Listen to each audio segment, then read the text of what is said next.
Hi, everyone. Welcome back to Go Local Live at the Rhode Island State House. I'm Go Local News editor Kate Nagel. Thanks for joining us for this 3 o'clock show during a recess week. But as I've said, elected officials are still hard at work. I've got Deputy Chief of Staff Kevin Gallagher in the office of Gina Raimondo. Thanks for having me. Thanks for coming on the show to give us an update from the office. A lot has been going on, and I want to talk specifically about a few things with education. Great. Because this week we did hear PreK. Rhode Island was recognized nationally for having the top PreK standards. And we'll start there before we even go into numbers. That's great.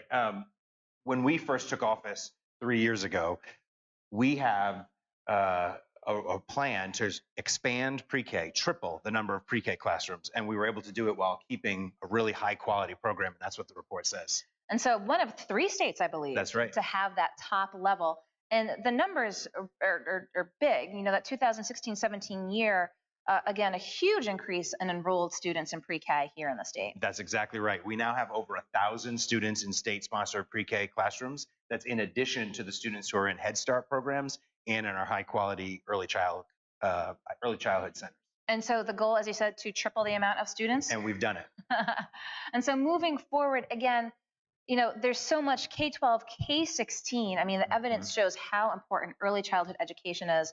Do you think this will, in some years' times, reap dividends when we see these children approach Absolutely. K-12 levels? Absolutely, and we know it already.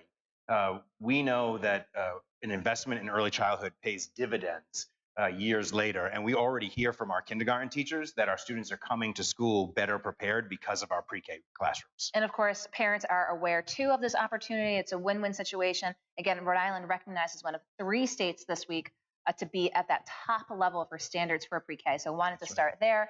Let's talk K-12. Let's talk school construction. Obviously, one of the focal points of the governor's budget and budget address this year, looking again, trying to get that infrastructure bond question on the ballot this election year. Let's talk about where things stand with the governor's goal for that $1 billion over 5 years. Absolutely. So last year, the Department of Education commissioned a report. It was a study of all 306 of our public schools, and it showed that across the state, we had 50,000 deficiencies. And there were deficiencies in schools in every city and town. So because it was a statewide problem, we needed a statewide solution. Our proposal is to continue to make investments in school construction through the budget and ask local cities and towns to pay their share. But on top of that, we're proposing a $250 million general obligation bond for the voters to consider in November. Do you think that the office and the state in general have made the case to Rhode Islanders? I mean, we know the number of families who have students in the school system. Are you optimistic about this being on the ballot and that folks understand the need that's facing the state? I think so, and we're out there every day trying to make the case, and it's been in the news. As you know, you've reported on some of these cases. It's issues that happen all of the time. Just last week, an elementary school in East Greenwich had a ceiling collapse in their gymnasium while students were in school. They had to close school the next day to do a structural assessment to see if they could even bring students back in. So it's an issue that affects everyone. It's an issue that affects every community. It's a plan that is affordable. In fact, we would say you can't afford not to. And so focusing on the kids and focusing on the governor's agenda, of course, we are out of session. But when we come back in, I do want to bring up the red flag bill.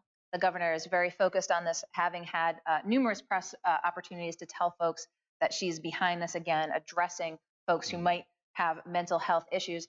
There have been a lot of questions, folks saying, you know, is this the right piece of legislation? Are you optimistic about its ability now, if it goes over to the Senate side, to move through? I think we are optimistic. It's the right thing to do. It's why the governor signed the executive order, and it's really part of a broader plan to make sure that Rhode Islanders, particularly Rhode Island students, are safe. And that's also part of the school construction proposal. In the proposal, we are including provisions that would allow for cities and towns who want to make security and safety upgrades to their schools to get additional levels of state reimbursement, because we know that this is an issue that has captured really the national spotlight, and we're just trying to do as much as we can here in Rhode Island to address this issue and to do it in a way that really empowers students to be safe in school. So you've got the access to the governor as Deputy Chief of Staff. She was with the National Building Trades Conference. But, you know, between education, the red flag bill, what do you think are going to be the top items as we move through the rest of the session for her? So the governor's #1 priority, and she said this in front of the legislature, is the school construction plan. She testified both in the House and in the Senate. on those hearings. She is focused on making sure that we make this once in a generation investment. And so I'd say that's our top priority. Okay, we're going to keep an eye on here in the State House. Of course, revenue estimating conference coming up as well to May see 10th. to see what it looks like moving forward. I'm sure hopefully we'll have the opportunity to talk with you or members of the staff about that moving forward. Anything else while we have you here on live, Kevin? I would just say, first of all, thank you for having me. And to everyone who's watching, if you want to know more about the school construction plan, you can go to the Department of Education's website.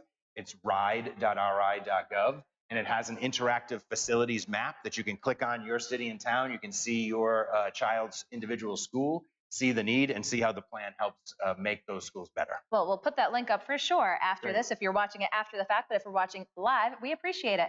Kevin Gallagher, appreciate your taking the time to come on today. We'll let you go back to the task at hand. Yeah, absolutely. Thanks so much for having me. Thanks, Kevin. And don't go anywhere. We'll be back with our next guest here live at the Rhode Island State House.